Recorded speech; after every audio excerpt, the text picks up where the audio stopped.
It's the second day of 2025 and I receive this blessing from my fellow teacher who went in Vietnam this holiday break with his family. So, nakatanggap kami nito, hindi lang ako, pati aking mga fellow teachers. At ito ay masasabi ko na rin na magandang salubong sa 2025. So, I have here sachets of coffee. Well, coffee is a big thing in Vietnam.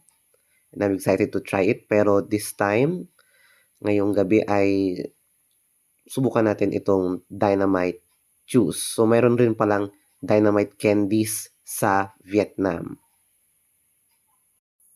Based on the appearance of the candies, I think they are sour candies nung binuksan ko.